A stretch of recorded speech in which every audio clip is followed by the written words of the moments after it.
Thank you for a very candid testimony. Ms. Merriweather. Yes, good morning, and thank you, members, for the opportunity. My name is Ingrid Merriweather, President and CEO, Merriweather & Williams Insurance Services, a commercial property and casualty brokerage and risk management consulting firm.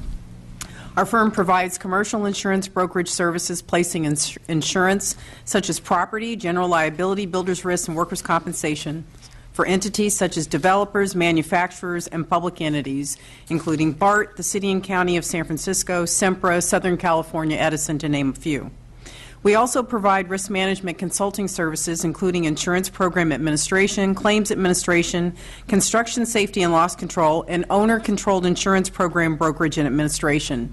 These clients include public entities engaged in large $100 million-plus construction projects, such as Sacramento Regional Transit Authority, BART, and in the past, the State of California. Our firm also designs, implements, and administers contractor bonding assistance programs for public entities throughout the state to reduce the barrier of bonding impeding access to public construction projects by small, including women and minority contractors. We administer these programs for entities such as the City and County of San Francisco, Alameda County, the City of Los Angeles, and BART, and have done so for 18 years. These programs have issued bonds to small, including minority and women firms, of $763 million, resulting in $217 million in contract awards, and generated over $13 million in contract savings to the program sponsors, with just 2 contractor defaults in 18 years. I'd like to present 2 perspectives on the impact and recommendations in a post-Prop 209 area.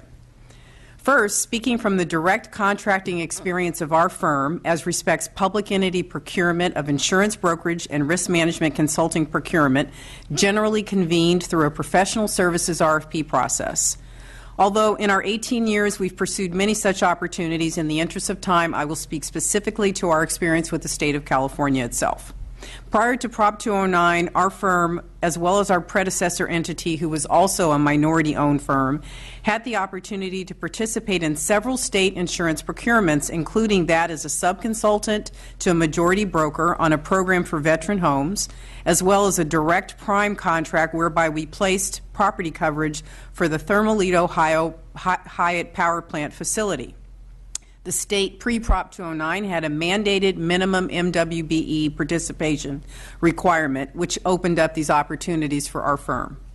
Post-Prop 209, and almost immediately following its passing, our firm was eliminated as a subconsultant and had no new opportunities from the state absent the MWBE or a small business enterprise alternative participation requirement.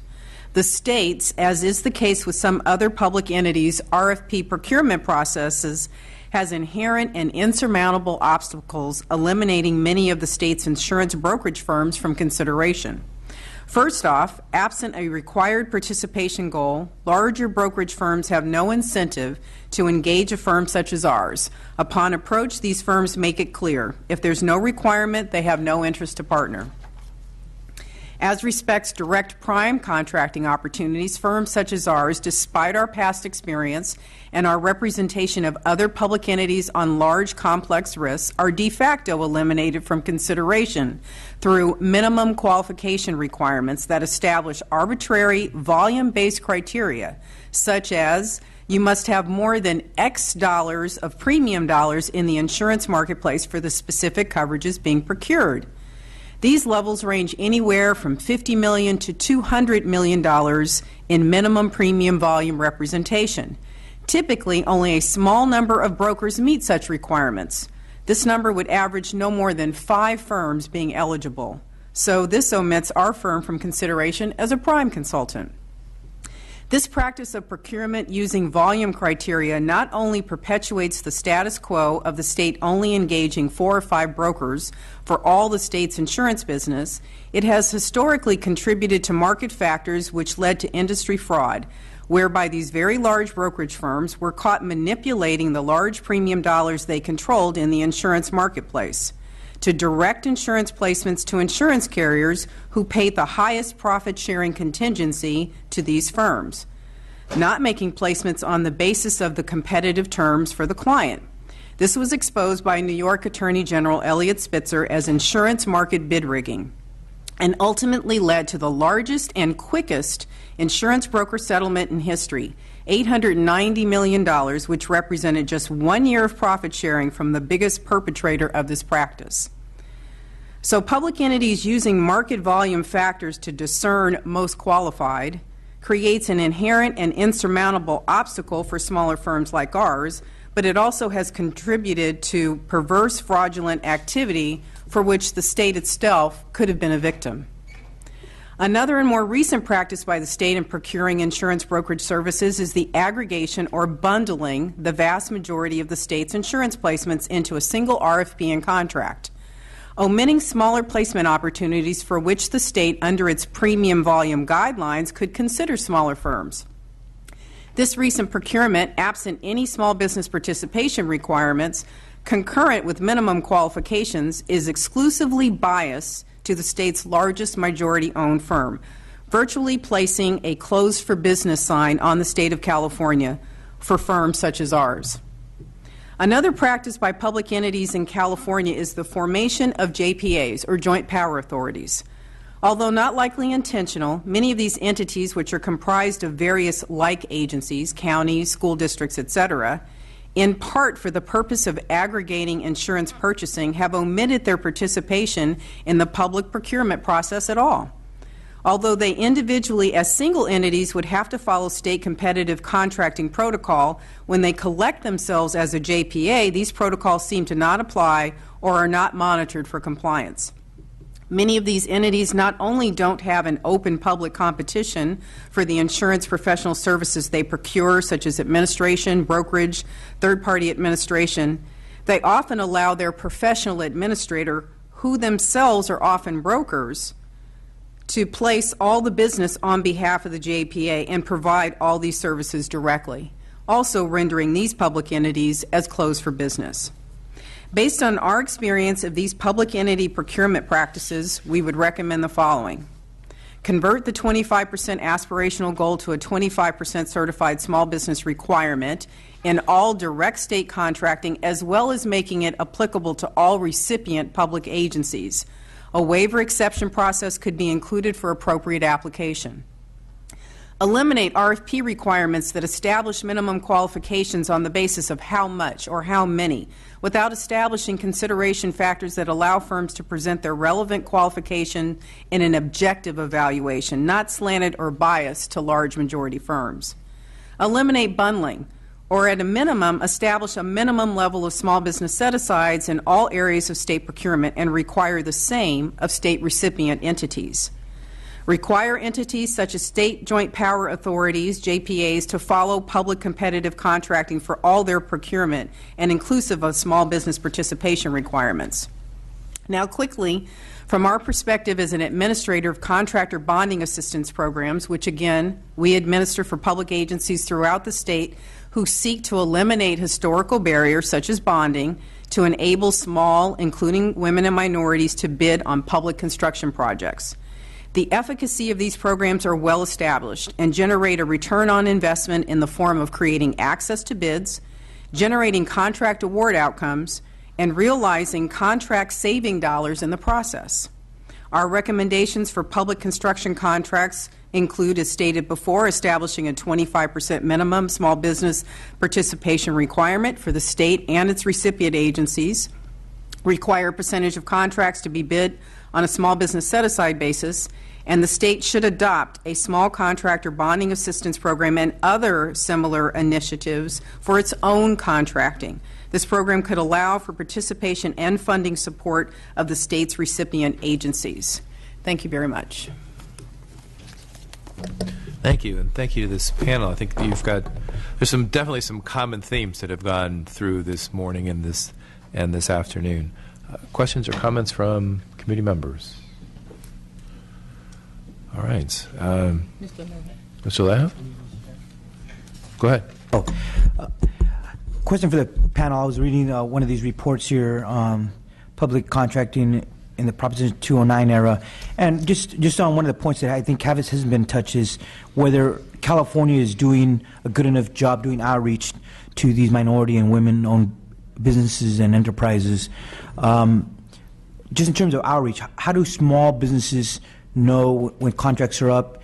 Is there a central registry? Is that something that the state could do a better job of to inform businesses when there's RFPs going out there, procurements, so they could get adequate notice and be able to participate participate in the bidding process?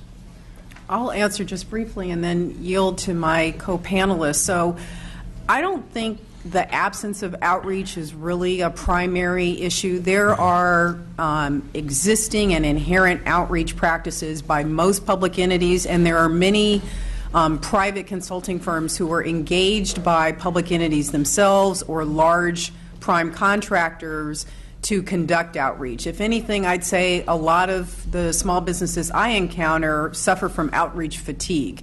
It's not really a lack of information. What it is outreach without outcomes.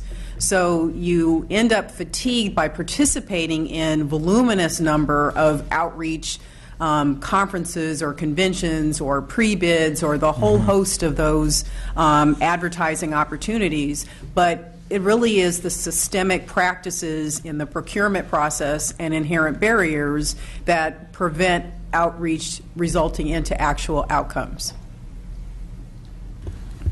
I agree with you, and from a professional service sector, I think what I had presented it's in the meat. It's the capital plan for each of the agencies, and whether or not in the capital plan they break the projects down, and also the response, at least for professional services, to the request for proposals. You know, that with the two restrictive qualifications that basically keep us out from participating.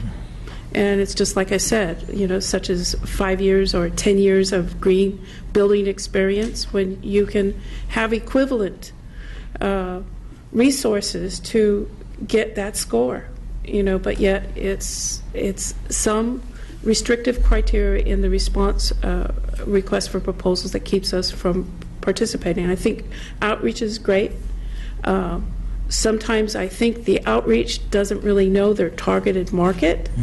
And they'll outreach to, let's say if it's construction, they'll outreach to professional services. I think there needs to be a narrow tailoring of that outreach. And for those people doing the outreach to understand the professional entity that they're dealing with, the trades or construction. Thank you. I would say the outreach and alum to pre-proposal, pre-bid conference, the way it's handled, most of the agency right now is not really helping the small business MWBEs. Because you need to have somebody to talk to. You need to have talked to the primes. They're potentially they're going to hire you. They're going to retain you. For us small business showing up at the pre-bid, pre-proposal meeting, it's just one-way street. So we don't have the other side. Now, Caltrans recently have required what they call mandatory pre-bid or pre-proposal meeting. At least if small business show up in this event, we have somebody to talk to. I think that's one step in the right direction. Thank you. In public contracting, there's a notion of past performance as an evaluation criteria, and you seem to recognize that. How would that fit into changing how we contract and changing sort of that emphasis on, as we're hearing, maybe arbitrary standards that get put into and become criteria? First of all, I think there needs to be a process whereby the templates that are used in RFP, which they're somewhat standardized, you see the same RFP structure or format amongst pretty much all state agencies, for example. So there needs to be a screening process where those RFPs are pre-screened to determine what is likely unintentional consequences on the consideration of smaller firms. There's oftentimes just inherent deference to larger firms by using size standards, for example, or as Ann referred to, how many years of experience do you have in providing this specific service for a federal or state agency? Disallowing consideration for what would be equivalent qualifications or experience from the firm for their opportunity to present that in a more objective evaluation of the firm's true capacity to perform that particular scope of work. So again, I think a lot of it is unintentional, and it just becomes a rote process where they follow the template from the prior administrator or the contract person, but inherent in those templates, and they are oftentimes contributed to by the large firms who work with public entities to help conceive a scope of work. They inherently have these obstacles that omit consideration of smaller firms through the narrowed criteria that they require. Well, and that's the notion of a past performance evaluation, is looking at how you've performed in the past in whatever it is that you've done as an indicator of future performance. And that's something that I know has been explored in a lot of different contexts, but it's an interesting indicator as opposed to looking towards those specific criteria that are built into a solicitation that tend to point an evaluator in a predetermined direction. I would agree. And I think completely. that's one of the things that you're getting at. I would agree. Well, and go ahead. I also think that depending on what project manager you get, if they don't want to work with you, they'll undermine your whole project delivery system.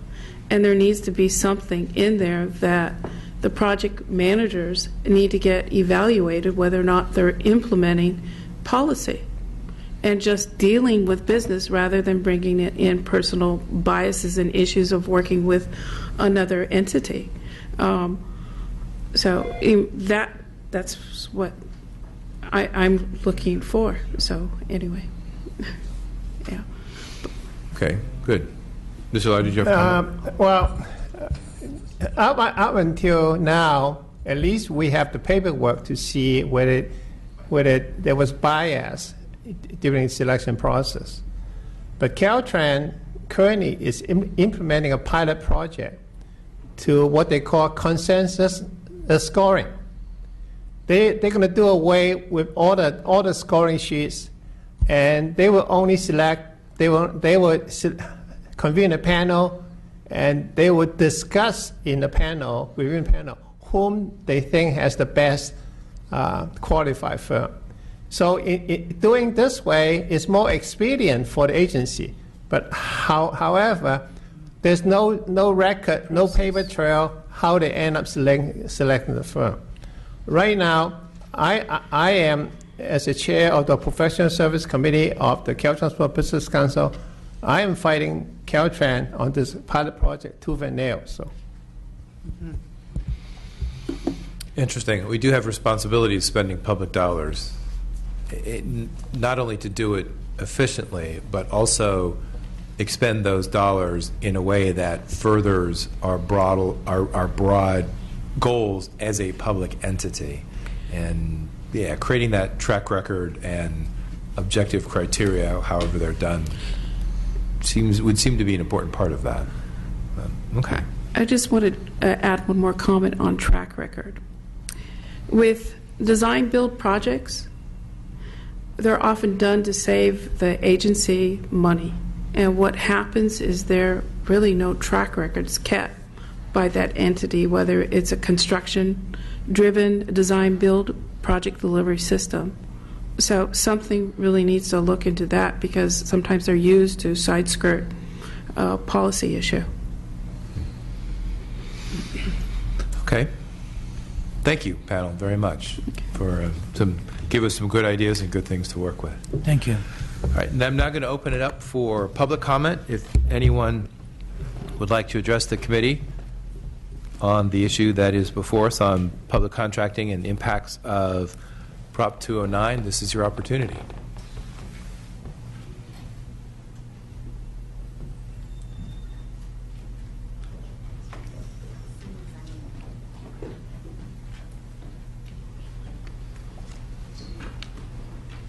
Good afternoon. My name is Regina Wilson, and I'm the Executive Director for California Black Media. I won't keep you long because obviously it's after 12, and I know that people are probably ready for lunch. But I just wanted to make a couple of comments after listening to some of the testimony. It seems like a central registry would be in order to be able to understand, I guess, and track the data better on the businesses, small businesses that are here to do business within the state. And then also to comment, not to disagree with Ms. Mayweather's comment about outreach, but to piggyback on Assemblymember Alejo's comments. I mean, the business that I am in, ethnic media, African American owned media, public notices are very much so important. And part of what I see the problem being is the RFP may come out and you don't know that the plan is already written and you're written out of the plan. So when you go apply for these RFPs, as people talked about, you don't even know. They've already designed the plan and you've not been designed to be a part of that plan. And so I think moving forward, as we look at high-speed rail, the water bond, I think there's opportunities there where the legislature can actually look at maybe supplemental things that could be done to create a structure that includes minority-owned businesses and women-owned businesses and veteran-owned businesses to take part in that. But as we look forward at climate change initiatives, the Assembly transportation package that's going to be, introduced, I think that we should start looking at a structure that will create that inclusiveness so that small businesses aren't left out at the regulation portion of things. So once you sign a bill, it gets to the department and to the state agencies, and sometimes they leave out that community. So I think looking at that will be very, very important. Thank you. Thank you. Any other public comments? All right.